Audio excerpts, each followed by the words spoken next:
하나님 말씀은 야고보서 4장 6절부터 8절까지 말씀입니다. 신약적으로 375페이지가 되겠습니다.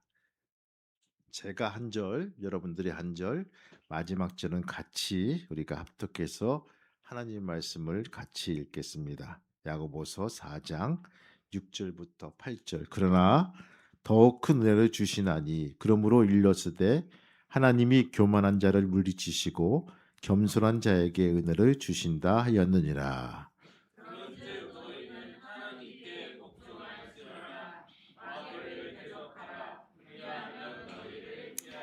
같이 읽겠습니다. 하나님을 가까이 하라. 그리하면 너희를 가까이 하시리라. 죄인들아 손을 깨끗이 하라. 두 마음을 품은 자들아 마음을 성결하게 하라. 아멘.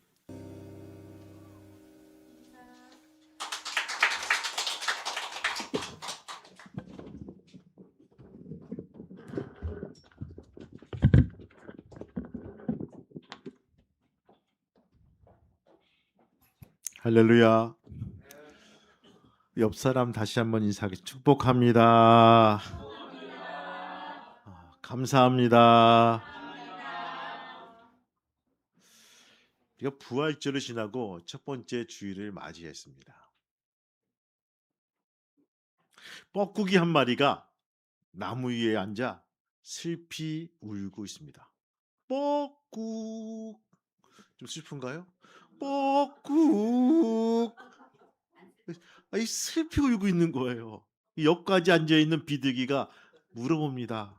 왜 그렇게 슬피 우십니까? 혹시 배가 고프신가요? 근데 뻐꾸기는 깊은 한숨을 토해내면서 말합니다. 내 아이들이 나를 알아보지 못합니다. 자녀들에게 이런 대접을 받을 줄 정말 몰랐습니다.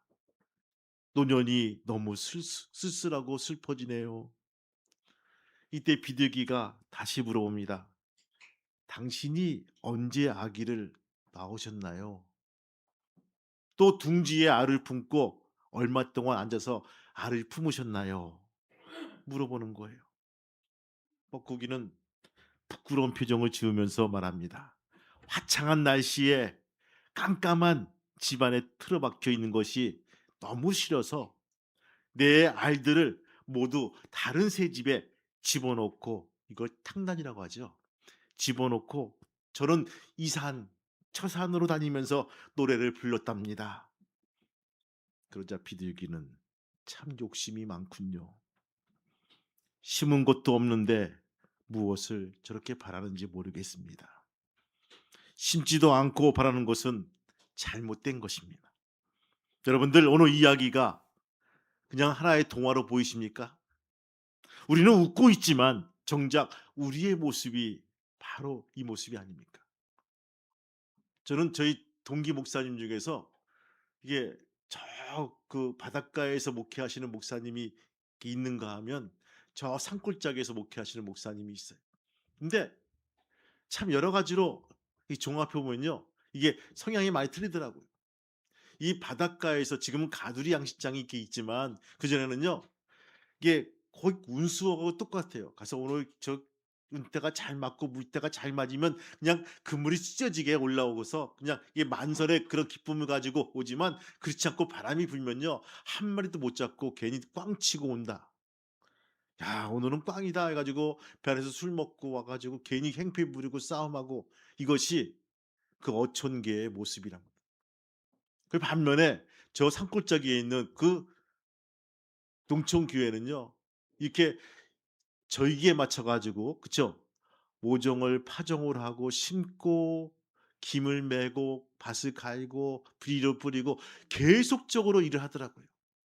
그리고 감자가 캐면 감자를 어떻게 판매할 것인가, 이게 하면서 연락을 하고 연락을 주고받고 자기가 뿌린 만큼 이렇게 수확하는 모습들을 많이 보게 됩니다. 여러분, 솔직하게 우리가 알고 싶은 것은 내가 심은 만큼 그 이상으로 열매는 많이 나올 수밖에 없다는 것입니다. 그래서 여러분들 30배, 60배, 100배라고 했을 때 30배는 뭘까요? 평년작이에요. 뭘 하나 심으면요. 30배 나오는 것이 그냥 맞다. 60배는 좀 잘 된 것들이죠. 그냥 그나마 이 배로 됐다는 거. 근데 100배는요. 아주 풍작을 말았을 때. 가끔씩 매스컴에서 "이번 우리 그 벼농사는 정말 잘 됐습니다." 하실 때 이 100배를 생각하면 됩니다. 한 가마 나와야 될 것이 100 가마가 나왔다. 오늘 본문의 말씀을 보면서 야고보 사도가 우리에게 주신 하나님의 말씀입니다. 야고보서의 주제는 뭘까요? 행함이 있는 믿음. 이것을 강조하고 있습니다. 야고보서 2장 20절 말씀 보니까 영혼 없는 몸은 죽은 것 같이 행함이 없는 믿음은 죽은 것이니라. 우리는 믿음으로 구원을 받으며 또 믿음이 없이는 하나님을 기쁘시게 하지 못한다는 사실을 너무 잘 알고 있습니다. 그러나 문제는요. 그 믿음이 산 믿음이 되어야 된다는 것입니다. 믿음에는요. 두 가지 믿음이 있습니다. 살아있는 믿음이 있고 죽은 믿음이 있다는 것. 야고보서 2장 17절 말씀과 20절 말씀 보면요. 행함이 없는 믿음은 그 자체가 죽은 것이다. 아, 허탄한 사람아, 행함이 없는 믿음이 헛된 줄을 알고자 하느냐. 이렇게 말씀합니다. 이 말씀은요, 진실로 믿음이 있다면 그 증거가 있기 마련이고 그 믿음의 증거가 그 사람의 행위를 규정한다는 것입니다. 따라서 아무리 말로는 그 믿음이 있다 해도 믿음의 행위가 따르지 않는다면 그 사람의 믿음은 헛것이라는 것입니다. 맞습니다. 믿음과 행위는요, 마치 배의 양쪽에 노와 같다는 것입니다. 만일 한쪽 노만 계속 지면요, 그렇죠? 배는 그 자리에서 돌 수밖에 없어요. 뱅글뱅글 돕니다. 마찬가지로 이게 믿음과 행위는요, 같이 보폭을 맞춰 가지고 같이 행동을 하고 같이 져야지만 앞으로 나갈 수가 있다는 것들이죠. 오늘 본문에서 야고보 사도는요, 오늘 살아가는 성도들에게 그리스도인의 바른 삶을 가르쳐 주고 있습니다. 여러분, 부활을 우리는 한 주간을 지냈습니다. 우리는 물어봐야 돼요. 그럼 우리가 어떻게 살아야 됩니까? 어떻게 살아야 됩니까? 예수님께 물어봐야 되는 것입니다. 오늘 그 물음에 자그마한 답이 되기를 소망합니다. 말씀을 통해서 은혜를 같이 나누고자 합니다. 이 말씀은 누구를 들어야 돼? 이게 아니라 나에게 주신 말씀으로 알고 이렇게 좀 가까이 접근해 나가며 이렇게 살아갈 수 있는 귀한 믿음의 성도가 되시기를 주님의 이름으로 축원합니다. 여러분 6절 말씀 한번 읽어볼까요? 6절 말씀 같이 그러나 시작. 그러나 더욱 큰 은혜를 주시나니. 아멘. 밑줄을 그으세요. 첫 번째, 큰 은혜를 사모하며 사는 삶이 그리스도인의 바른 삶이란 부분입니다. 따라합시다. 큰 은혜를 사모하자. 옆 사람 다시 한번 인사하시겠습니다. 큰 은혜를 사모하시기 바랍니다. 맞아요, 여러분. 그러나 큰 은혜를 주시나니. 우리가 살아가면서 항상 하나님께로부터 은혜를 받아야 됩니다. 왜냐하면 그것이 복이기 때문입니다. 우리가 애써도 안 되고 평생 수고해도 안 되는 것들이 있더라고요. 하나님의 은혜가 한번 임하기만 하면요, 이것이 저절로 되는 모습들을 보게 되죠. 그래서 성서는 말합니다. 힘으로도 안 되고 능으로도 안 되나니. 하나님의 은혜가 한 번만 임하기만 하면요, 문제가 다 풀린다는 것입니다. 맞습니다. 하나님의 은혜가 임하면요, 모든 문제가 해결됩니다. 두려움이 없어집니다. 어려움이 없어집니다. 그래서 우리가 살아가면서 믿음 생활하면서 기도 생활하면서도 은혜를 사모해야 됩니다. 은혜가 없으면 목사도 힘들어집니다. 건사도 힘들어집니다. 은혜가 있어야 감당할 수가 있습니다. 여러분, 은혜가 없어지면요, 직분 감당이 너무너무 부담스럽고 힘들어집니다. 그리고 쉽게 말하죠, 피곤해서 못 살겠어요. 여러분. 찬양단도 힘들어지고요, 주방 봉사도 힘들어집니다. 다 마찬가지입니다. 그러므로 우리는요, 하나님의 은혜를 충만히 받아야 된다는 것입니다. 은혜 받으면요, 흥이 나요. 노래가 나와요. 즐거울 수밖에 없다는 것입니다. 여러분, 은혜는 공기와 같습니다. 은혜는 빵과 같습니다. 은혜는 물과 같습니다. 다른 모든 것이 부족하다 할지라도 하나님의 은혜가 우리와 함께 하시면 모든 일이 잘 될 것이고 모든 것이 있어도 하나님 은혜가 없으면요, 안 되는 것이라고 성경은 우리에게 일러주고 있다는 것입니다. 그래서 성도는요, 은혜를 받아야 됩니다. 은혜는 가장 소중하기 때문에 우리는 하나님의 은혜를 삼아야 됩니다. 왜 우리가 은혜합니까?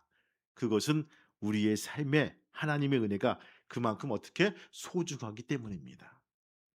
여러분, 가끔씩 보면요, 우리는 단팥빵을 가서 돈 주고 살 때가 있어요. 그래서 여러분들 어떤 것을 기대하십니까? 단팥빵 안에 단팥이 가득 담기길 소망하십니까? 아니면 눈꽃만큼 냄새만 나도록 당기길 소망하십니까? 가득 당기는 거예요. 그리고 거기에 무엇인가 좀 맛깔스럽고 뭐 이게 좀 뭐랄까 풍미스러운 맛이 있기를 소망한다는 것입니다. 근데 어느 순간부터 단팥이 쑥 빠져 있어요. 그리고 단팥빵이라고 우기고 있어요. 여러분, 그러면 그 빵을 다시 구입하시겠습니까? 아니란 부분, 여러분들 신앙생활 하면서 제일 중요한 것이 우리가 은혜인데, 은혜를 사모하는 마음이 없으면요, 그것은 아무것도 아니란 것입니다. 우리에게 가장 소중한 것이 은혜란 부분입니다. 그러면 은혜가 무엇일까요? 한마디로 말하면요, 하나님 안에 있는 것이 은혜입니다. 하나님 안에 있는 거예요. 예수 믿는 것이 은혜입니다. 왜 그렇습니까? 그 속에 모든 축복이 거기에 있기 때문입니다. 신약 성경에서 가장 많이 쓰는 단어가 카리스란 말입니다. 카리스. 이 카리스란 말은요, 은총, 아름다움, 행복, 최상의 것을 말할 때 카리스. 그래서 은혜 카리스란 말은요, 자격을 따지지 않고 무조건 베푸시는 하나님의 선물이란 뜻이 카리스란 말입니다. 구원도 하나님이 값없이 주시는 은혜입니다. 믿음은 하나님이 값없이 주시는 은혜입니다. 하나님의 사랑도 값없이 주시는 선물입니다. 모든 행복도 축복도 보호도 하나님이 값없이 주시는 은혜의 선물입니다. 유대인들의 인사가 우리는 흔히 말하죠. 샬롬 합니다. 하나님의 은혜가 당신과 함께 있기를 원합니다. 샬롬. 하나님의 평강을 선포합니다. 그러니까 하나님의 은혜가 우리에게 있어야 우리가 안녕하고 평안하고 우리가 지킬 수가 있다는 것입니다. 하나님은 우리에게 은혜를 주시기를 원하십니다. 여러분, 하나님의 은혜가 있으면 모든 것이 넉넉해집니다. 그래서 잘 돌아갑니다. 다 있어도 하나님의 은혜가 없으면요, 우리가 움직이지 않습니다. 그래서 은혜는요, 자동차의 기름과 같습니다. 은혜가 떨어지면 어떻게 되는지 아십니까? 피곤이 옵니다. 시험이 옵니다. 어려움이 옵니다. 힘들게 만듭니다. 자동차를 손으로 여러분 직접 밀고 가보시기 바래요. 얼마나 힘듭니까? 그리고 말하죠. 이거 빨리 치워버리든지 해야지. 걷는 게 낫다는 부분. 그렇다면 하나님의 은혜는요, 어디에 받습니까? 여러분들 히브리서 4장 말씀 보니까 때를 따라 돕는 은혜를 얻기 위하여 은혜의 보좌 앞에 담대히 나갈지어다. 은혜의 보좌 앞에 나간다는 것입니다. 어딥니까? 하나님의 성전이란 것들이죠. 영광의 보좌, 하나님의 영광이 거하시는 곳, 하나님이 영화롭게 있는 곳, 하나님을 기쁘시게 하는 곳, 바로 보니까 은혜의 보좌란 것입니다. 하나님의 은혜로부터 은혜가 내리는 곳이란 부분. 여러분들 오늘 이 자리가, 여러분 자리가 하나님의 보좌가 되길 소망합니다. 여러분들의 기도 응답받는 그 자리가 하나님의 보좌가 되길 소망합니다. 여러분, 기분 나쁜 게 뭔지 아십니까? 내 자리에 누가 앉아 있는 게 기분 나쁠 수도 있어요. 왜? 내가 하나님께 은혜 받은 그 자리에 다른 사람이 앉으면요, 기분이 나쁠 수가 있어요. 여러분, 그 큰 교회도요, 이 다 자기 자석들이 있더라고요. 그래서 그 자석들, 그 앞에 있는 그 좌석들 한 두 줄은요, 거의 다 임세자들이 앉아요. 장로님들, 또 여기 부목사님들, 전도사님들이 쭉 앉아가지고 그 앞을 채우더라고요.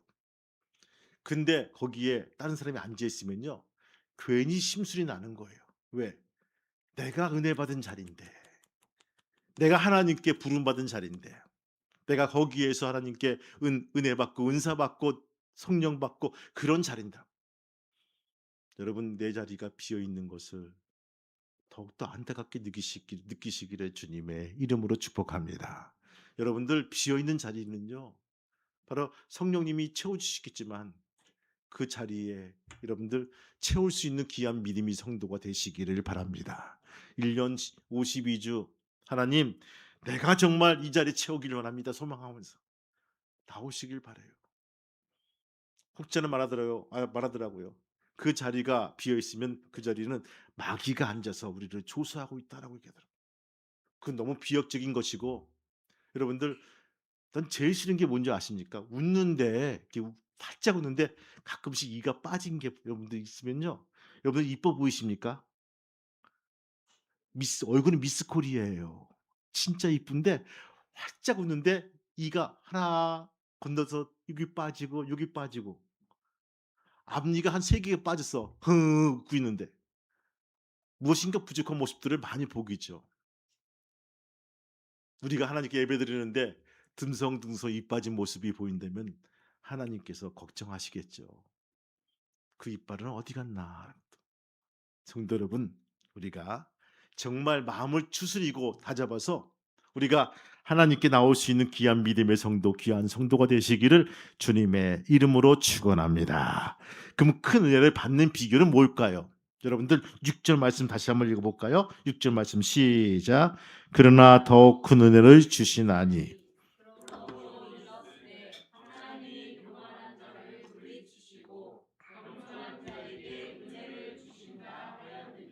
아멘. 밑줄 읽으세요. 교만한 자를 물리치시고.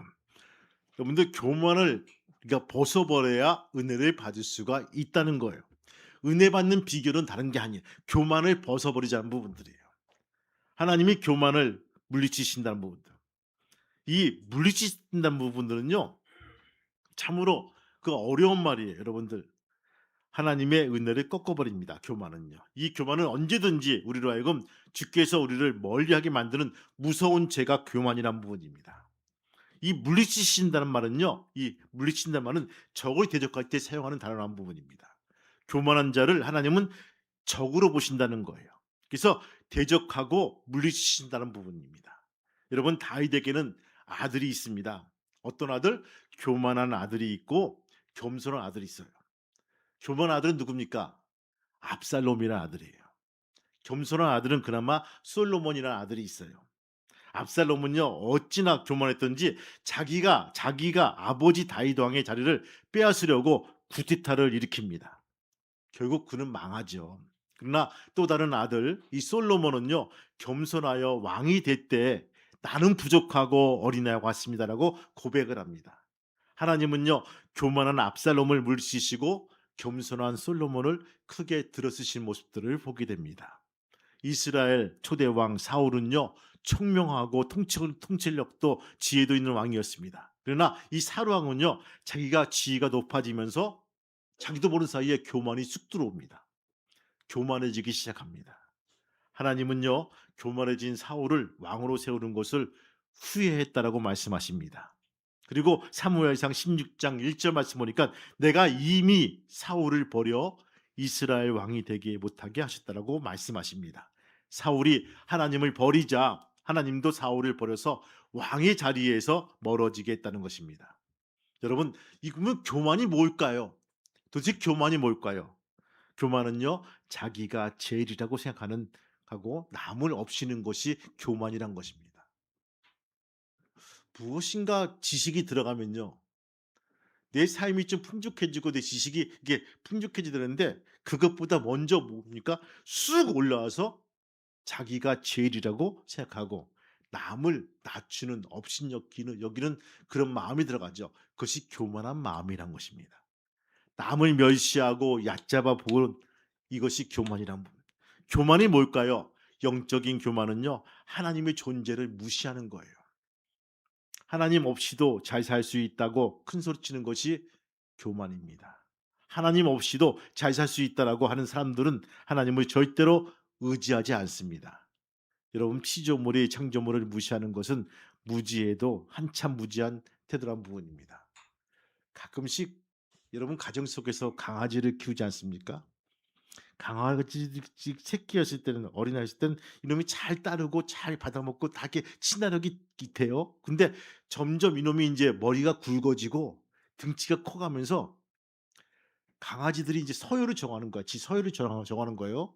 그래서 저기 제일 무서운 저 뒤에 있는 심리아 사모는 첫 번째 1 서열을 지가 정하는 거야. 그리고 그나마 인제 좀 화도 내지만 잘 따라오는 박지영 원사님은 두 번째, 그리고 누군 세 번째, 네 번째, 집안 식구 좋아하는 거예요. 정해 가지고 1 번이 부르면요 막 쫓아가서 꼬리를 막 흔들어요. 막 흔들어 가지고 알랑방구 끼는 거야. 잘 따라해. 그리고 2번 부르면요 한 10번 부르면 5 번은 가요. 꼬리를 흔들어 줘. 흔들어 주는 거야 그 앞에서. 근데 3 번부터는 불러도 안 가. 4 번은 그냥 집에 들어오나 마나 신경도 안 써.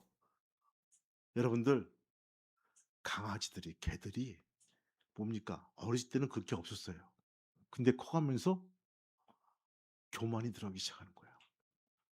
첫 번째는 잘해 주니깐 잘해야겠지. 두 번째부터는 나하고 친구야. 맘먹는 거야. 세 번째는 나보다 훨씬 크고 집안에 저거에도 어른도 관계없어. 불러도 안 가.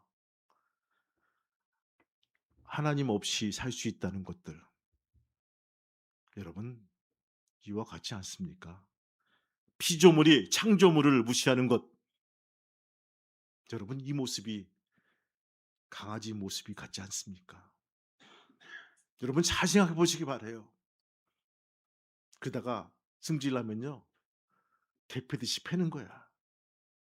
비 오는 날 데려 올라가서 그냥 먼지가 펑펑 나도록 패는 거야. 뭐 학대라고 얘기하겠죠? 학대가 될 수도 있어요. 근데 여러분들, 그런 것들이에요. 하나님께 맡기 전에, 두드려 맞기 전에 돌아오는 곳이 은혜입니다. 할렐루야. 이것이라고. 하나님은요 참고 참고 계시다가 때로 우리에게 걱정과 근심을 줄 때가 있어요. 왜? 돌아오길 원하시기 때문에. 사랑하기 때문에. 때로는 매를 낼 수가 있다는 부분입니다. 소리를 지르시고 매를 내시고 환경을 만드실 때가 있어요. 내 건강이 안 좋을 때, 그래 손 바짝 들고 돌아오면요 하나님은 다시 건강한 모습으로 돌이켜 주시지만, 그렇지 않대도요 여러분들, 믿음을 지키기로 돌아온 자들에게는 하나님은 은혜를 주신다는 것입니다. 여러분, 특별히 우리 안에서 이 교만이 있다면요 그것을 뽑아버릴 수 있는 귀한 믿음의 성도가 되시기를 바랍니다. 그러면 여러분들, 어떤 자에게 하나님은 은혜를 주십니까? 여러분들 6절 말씀 하반절 보시면 겸손한 자에게 은혜를 주신다라고 되어 있습니다. 따라합시다. 겸손한 자가 되자. 겸손한 자가 되자. 옆 사람 다시 한번 인사하겠습니다. 겸손한 자가 되시길 바랍니다. 여러분, 물은 낮은 곳을 향해서 흐르는 것처럼 하나님의 은혜는요 겸손한 심령을 향해서 계속 흐르고 있다는 것입니다. 이것이 성경 전체 인간을 향한 하나님의 요구예요. 겸손은요 하나님을 의지하는 마음입니다. 겸손은요 하나님을 소원하는 마음입니다. 하나님이 그분 앞에 자기 생애를 완전히 맡긴 것처럼 우리는 겸손해야 될 것입니다. 어떤 사람이 가장 강한 자일까요? 어떤 사람이 능력자일까요? 겸손한 자입니다. 모세가 강하셨던 것은요 온유하고 겸손했기 때문이었습니다. 겸손은 하나님을 가까이 하는 통로란 것입니다. 겸손한 자는 희생할 줄 아는 그런 헌신자란 부분입니다. 여러분, 특별히 겸손할 수 있는 귀한 믿음의 성도가 되시기를 주님의 이름으로 축원합니다. 여러분, 두 번째 뭡니까? 어떤 사람이 그리스도인의 바른 삶일까요? 7절 말씀 한번 읽어볼까요? 7절 말씀 시작. 그런즉 너희는 하나님께 복종할지어다. 아멘. 하나님께 복종하는 자가 바로 하나님의 바른 삶이란 것입니다. 그리스도의 바른 삶이란 것입니다. 따라합시다. 하나님께 복종하자. 하나님께 복종하자. 참 어려운 거예요. 하나님께 복종하다는 것. 여러분들, 이 복종이라는 단어는요 이 두 가지의 의미가, 순종과 복종이 있습니다. 그래서 이게 여러분들, 이 바로 전에 있는 성경 보시면 순복할지어라고 되어 있어요. 근데 지금은 이게 성서가 개정 개혁판에서 좀 바뀌어가지고 아주 강력하게 복종이라고 바뀐 부분들을, 순종은 뭡니까? 내 마음이 원할 때만 이루어지는 것이 순종이에요. 그렇죠? 내 마음이 불편하면요 순종이 안 될 때가 있어요. 근데 복종은 뭐죠? 여러분, 군대 용어란 부분입니다. 군사 용어란 것들이에요. 내 여건이 어떻든 간에, 내 기분이 어떻든 간에 관계없이 그것은 100% 따라가는 것이 복종이란 것입니다. 여러분들, 성경의 최초의 인간 아담과 하와는요, 하나님 말씀에 순종하지 않았기 때문에 죄를 범하고 타락했습니다. 그러나 예수님은요, 하나님께 철저하게 복종함으로써 의를 이루었다는 것입니다. 로마서 5장 말씀 보니까 한 사람이 순종치 아니함으로 많은 사람이 죄인 된 것 같이 한 사람의 순종하심으로 많은 사람이 의인이 되었다라고. 여러분, 특별히 우리가 순종하며 복종할 수 있는 귀한 믿음의 성도가 되시기를 주님의 이름으로 축복합니다. 여러분, 이 말씀은요, 명령문이에요. 명령, 복종할지어다. 명령이란 부분입니다. 복종의 본래, 복종하면 좋은데 복종한 것이 훨씬 나은데 이것이 아니라 우리에게 명령형으로 말씀해 주고 있다는 것입니다. 하나님의 명령은요, 거역할 수가 없다는 것입니다. 그러기에 여러분들, 우리가 분명하게 하나님께 복종해 가며 순종해 나갈 수 있는 귀한 믿음의 성도가 되시기를 주님의 이름으로 축원합니다. 또 어떤 분에게 복종해야 될까요? 순종해야 될까요? 부모에게 복종하시길 바라요. 에베소서 6장 말씀 보니까 자녀들아 너희 부모를 주 안에서 순종하라. 이것이 옳으니라. 여러분, 맞습니다. 그리스도인의 바른 삶의 자세는요, 자신의 말을 주장하는 것이 아니라 복종하는 자입니다. 그러므로 순종과 복종, 순복 다 영성의 마크란 부분입니다. 때에 따라서 여러분들, 우리가 정말 알 수 없는 상황이 우리에게 이루어진다고 해도 하나님께 복종하시길 바라고 부모님께 순종해 나갈 수 있는 귀한 믿음의 성도가 되시기를 주님의 이름으로 축원합니다. 여러분, 세 번째, 우리의 그리스도인의 바른 삶의 원칙이 뭘까요? 8절 말씀 한번 읽어볼까요? 8절 시작. 하나님을 가까이 하라. 그리하면 너희를 가까이 하시리라. 아멘. 밑줄 그으세요. 하나님을 가까이 하는 삶이란 것입니다. 우리의 인생길에 사랑하는 사람들이 가까이 있다는 것은 축복입니다. 행복이죠. 가까이 있어야 할 사람이 가까이 있어야 됩니다. 왜? 거기에 행복이 있기 때문입니다. 물건도 그렇습니다. 내가 소중히 여기는 것들이 가까이 있을 때 행복해집니다. 사람도 물건도 가까이 있어야 할 것이 있습니다. 가까이 있어야 할 것들이 멀리 있을 때 사람의 마음은요, 허전하고 공허합니다. 오늘날 현대인들의 불행이 어디에서 옵니까? 가까이 있어야 할 것들을 가까이 두지 못하고 또 멀리 두어야 할 것들을 가까이 둘 때, 이것 때문에 많은 사람이 괴로워하고 그것이 짐이 되고 불행한 인생으로 살 수밖에 없다는 것입니다. 떨어져 있어야 할 사람들이 가까이 있다 보니까 원순위, 악순위 하면서 다툼이 일어납니다. 멀리 두어야 할 죄악이 가까이 있다 보니까 얼마나 많은 인생들이 망가집니까? 멀리할 것들을 멀리하는 것이, 이 결단이 뭐라고요? 신앙이란 것입니다. 여러분, 우린 옆에 이렇게 나무들이 있어요. 아름다운 나무지만, 그렇죠? 이것들이 지 힘으로 막 뻗어나가요. 막 뻗어나가면 우리가 뭐가 필요하죠? 가지치기가 필요합니다. 다 소중하지만 이 가지는 잘라줘야지만 이 원가지들이 잘 클 수가 있고 바르게 곧게 클 수가 있는 거예요. 이것이 신앙입니다. 전지하는 것이 신앙이에요. 물론 유혹도 중요하지요. 노는 것도 중요하지요. 먹는 거 보는 거 중요하지요. 문화생활 중요하지요. 그러나 정말 중요한 것들을 전지를 해줘야지만 바르게 커갈 수 있다면 그것들을 과감하게 전지하는 것이 신앙이란 것입니다. 우리가 누구를 만나느냐, 누구와 가까이 교제하느냐에 따라서 우리의 인격과 삶이 변하게 됩니다. 그래서 옛사람들은요, 검은 것을 가까이 하면 검게 된다라고 말씀하십니다. 그래서 옛 충신들은요, 까마귀 싸우는 곳에 백로야 가지 말라고 분명히 일러주고 있죠. 왜? 백로가 묻을까 봐 가지 말라는 것입니다. 누구를 만나느냐? 누구에게 배우느냐? 누구를 따라가느냐? 누구와 가까이 지내서 그 사람의 인격과 그 사람의 신앙과 그 사람의 삶도 바뀐다는 것입니다. 하나님과 가까이 하는 자가 능력을 받습니다. 힘 있는 자가 함께 할 때 힘이 생깁니다. 빛을 가까이 할 때 자신도 보는데 빛 가운데 거하게 됩니다. 그분과 멀어질 때 어둠이 오고 근심이 옵니다. 성경을 보면요, 하나님을 멀리할 때 하나님은 심판하십니다. 여러분, 노아의 물심판을 기억하십니까? 소돔의 불심판을 기억하십니까? 이스라엘이 아수르에게 당한 심판, 유다가 바벨론에 당한 모든 심판은요, 하나님과의 거리가 가장 멀어질 때 나타나는 현상이란 것입니다. 또한 하나님과 가장 멀어질 때 모든 시험이 오는 죄악이 거기에 포함되어 있다는 것입니다. 찬송 여러 가사들 보면요, 하나님이 가까이 할 때 은혜가 되고 하나님과 멀어질 때 죄에 빠지고 멸망에 빠진다라고 작사가는 말해주고 있습니다. 여러분, 엘리 제사장이 하나님을 멀리함으로 그 가정이 어려움이 왔고 시험이 왔습니다. 아들 두 형제가 전쟁터에서 한날 한시에 죽고 맙니다. 엘리 제사장은요, 자신의 목이 부러져서 죽습니다. 그의 며느리가 아이를 해산했는데 이 소식을 듣습니다. 그래서 이 아이의 이름이 뭡니까? 이가봇이다. 목사님, 그거 성이 이씨입니까? 아니에요. 이가봇이에요. 뜻이 뭡니까? 하나님의 영광이 이스라엘을 떠났다는 뜻입니다. 하나님이 떠나갈 때 그것은 슬픔입니다. 모든 것이 다 있어도 행복하지 않습니다.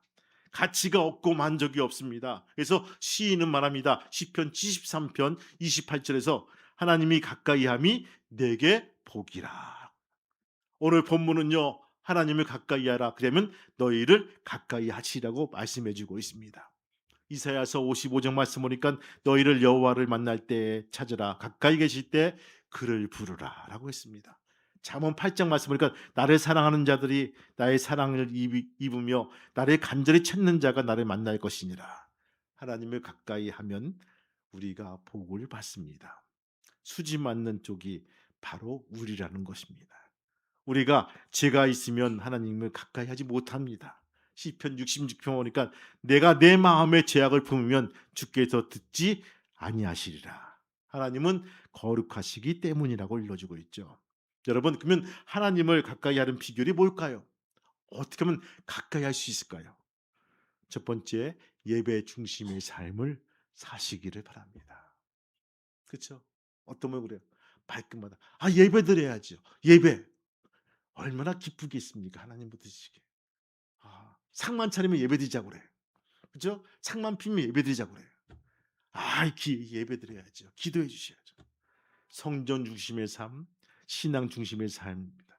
하나님은 오늘도 신령과 진정으로 예배하는 자들을 찾으신다는 거예요. 왜 찾으실까요? 가까이 하시려고 그렇다는 것입니다. 하나님의 축복은요, 예배 통해서 우리에게 주시는 축복이란 것입니다. 신앙과 예배는요, 밀접한 관계가 있다는 것입니다. 신앙이 있다고 하는 사람이 예배를 빠진다면 문제가 있습니다. 왜 이스라엘이 바벨론의 포로가 되었을까요? 하나님 앞에서 예배드리면 그것을 무시하다가 바벨론의 그 포로가 되고 버림받은 것입니다. 신앙과 예배는요, 동전의 앞과 뒤와 똑같습니다. 양면성이 있다는 것들입니다. 여러분, 두 번째 뭡니까? 하나님을 가까이 하는 삶은요, 하는 길은요, 기도 생활이란 것입니다. 하나님과 교제하고 만나는 방법은 기도밖에는 없다는 것입니다. 매주 매일매일 아침 9시에 같이 기도하자고 기도문을 올리죠. 여러분, 힘드시죠? 그거 읽는데 딱 1분밖에 안 걸려요. 그렇죠? 그냥 화장실 가서 앉아 있어서 그 한번 보시면 돼요. 그 9시에는 다 같이 화장실 가는 시간이다라고 정하면 되는 거예요. 앉아 가지고 쭉 한번 읽는데 1분 30초밖에 안 걸려요. 그리고 묵상하면 되는 거예요. 그 묵상 가지고 가면. 또 여러분들, 우리가 그 기도 9시, 오후 3시, 그쵸? 있지 않습니까? 12시. 이거 힘들지 않아요. 가끔씩 옆에서 인제 아는 사람 어디 갈 때 옆에서 읽어 줄 때가 있어요. 아, 좋다. 어느 교회에서 어느 목사님이 학생들을 가르치려고 그 한 권을 이렇게 얻어 갔어요. 이 한 권을. 이 책자를. 기도 책자를 만든 거, 우리 지수 집사님하고 만든 거, 소중한 책자죠. 가져가서 얼마나 요긴하게 쓰는지 모르겠다고 얘기하더라고요. 엊그저께 연회에서 만났는데 최 목사님, 저번에 보내주신 그 책자 진짜 요긴하게 씁니다. 학부모들한테 매일매일 보내고요, 같이 기도하고요, 너무너무 좋아요. 그 좋은 걸 우리는 왜 안 쓰는지 모르겠어요. 남들은 다 쓰는데. 여러분, 우리에게 정말 좋은 것들이 많이 있습니다. 활용할 수 있는 귀한 믿음의 성도가 되시기를 주님의 이름으로 축원합니다. 이 기도 생활이 하나님과 가까이 하는 길이란 부분입니다. 하나님과 교제하는 사람입니다. 기도하지 않은 사람은요, 담을 쌓고 벙어리가 되는 삶이란 것입니다. 하나님께서 하나님을 가까이 하는 자들을 가까이 하시고, 하나님의 은혜는 언제든지 하나님을 가까이 하는 자에게 의해서 준비되어 있다는 것들입니다. 하나님을 가까이 하는 것은 하나님께 드리는 생활을 의미합니다. 여러분, 프랑스에 가보시면요, 아주 유명한 박물관이 있습니다. 무슨 박물관이죠? 루브르 박물관이에요. 예, 삼각뿔처럼 되어 있는 박물관이에요. 야, 저걸 어떻게 지었을까? 예, 그냥 지었어요. 거기에 보시면요, 아주 유명한 작품들이 많이 있지만 그중에 제일 그래도 돋보이는 작품들이 있습니다. 다빈치 작품 모나리자라는 그런 작품이 있습니다. 여러분들 아시지 않습니까? 한 번쯤 봤을 거예요. 직접 보지 못해도, 그렇죠? 우리가 사진으로 봤을 거예요. 근데 거기 보시면요, 방탄 유리로 그 부스를 만들어 놓아서 사람들의 접근을 막고 전시하고 있다고 합니다. 앞에 방탄이에요. 작품의 안전을 위해서 방탄을 씌웠다고 합니다. 그러나 그 그림을 들여다보면요, 너무나 단순한 그림이랍니다. 머리에 쓰고 있는 검은 너울과 그녀가 앉아있는 나무 의자 외에는요, 다른 장식이 아무것도 없다고 그래요. 여러분 혼자 오늘 예배 끝나고 한번 보시기 바래요. 모나리자의 작품을. 모나리자의 얼굴을 유심히 보면요, 조형미인도 아니고 손가락에 그 흔한 보석 반지 하나도 없습니다. 바로 그 아름다움은 미술가들은 순수 미인이라고는 평하고 있죠. 만일 모나리자가 화려한 장식 후에 화려한 의상을 거치고 값비싼 보석을 시장했다면 왕비는 될 수가 있었지만 순수 미인들은 상징인 모나리자는 될 수가 없다는 것들이죠. 우리 주님도 우리들의 가식적인 믿음을 요구하지 않습니다. 순수한 믿음을 보신다는 것들입니다. 우리가 늘 바라고 갈망하는 하나님의 은혜 역시 순수하고 평범하다는 것입니다. 우리에게 은혜를 베푸시는 하나님의 마음도 동기도 순수하십니다. 조건을 내걸고 결과를 따지기 위해서 은혜를 주신 일도 전혀 없습니다. 자기를 낮추십시오. 물은 높은 데부터 낮은 곳으로 흐르게 되어 있습니다. 오늘 야고보서는 사도는 우리에게 말합니다. 주 앞에서 낮추라. 그러면 주님께서 너희를 높이시리라고 약속해주고 있다는 것들입니다. 여러분, 잠시 손해보는 것 같죠? 억울한 것 같죠? 근데 여러분들, 그것이 아니란 부분입니다. 부활 이후에 우리의 삶이 이렇게 되기를 소망합니다.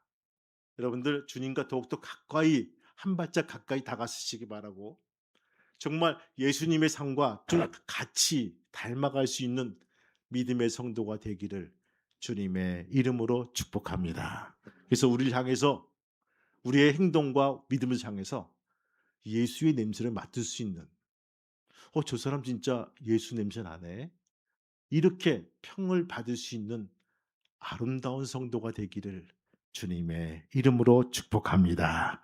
우리 모두 주님이 높여주시는 큰 은혜 속에 사는 참 행복한 성도가 되기를 주님의 이름으로 축원합니다. 하나님 말씀입니다. 오늘 부활 이후에 우리의 삶이 바른 삶이 될 수 있도록 인도해 주옵소서. 도덕적인 삶이 아니라 그리스도인으로서의 바른 삶이 되게 도와주시고, 아버지 하나님이여, 교만한 자가 겸손해지게 도와주시고, 하나님께 복종하며 하나님께 가까이 할 수 있는 귀한 삶이 될 수 있도록 허락하시고 인도하여 주옵소서. 많은 사람에게 지적질 당하는 것이 아니라 사람을 세우게 도와주시고 협력하게 도와주시고 지지하게 도와주셔서 공동체가 아름다워지고 우리의 가정들이 복스러워지는 가정 될 수 있도록 이끄시고 인도하여 주옵소서. 우리의 삶 자체가 빛과 소금이 되게 도와주시고 소금이 녹아지며 빛을 발할 수 있는 귀한 믿음의 성도가 될 수 있도록 허락하여 주옵소서. 그것이 내 의지가 아니라 자연적으로 풍겨나오는 삶이 될 수 있도록 허락하여 주옵소서. 예수님의 이름으로 감사하며 기도하옵나이다. 아멘. 기도합니다. 하나님, 부활 후 첫 번째 주일을 맞이했습니다. 우리가 어떻게 살아야 됩니까? 라고 물음을 가지고 성경을 봤을 때 야고보 사도의 말을 우리에게 주심을 감사합니다. 바른 삶을 살게 도와주시고 하나님을 기쁘시게 할 수 있는 귀한 삶이 되게 도와주옵소서. 이들을 세상에 파송합니다. 무엇보다 바른 사람이 되게 도와주시고 그리스도인으로서의 바른 삶을 살아갈 수 있는 애를 쓰는 귀한 믿음의 성도가 되게 도와주옵소서. 그래서 하나님 칭찬받게 도와주시고 사람을 화합하며 연합해 나갈 수 있는 귀한 믿음의 성도가 될 수 있도록 축복해 주옵소서.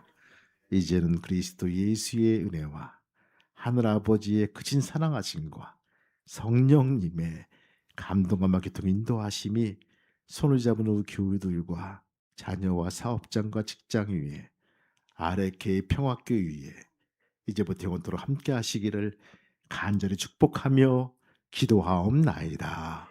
아멘.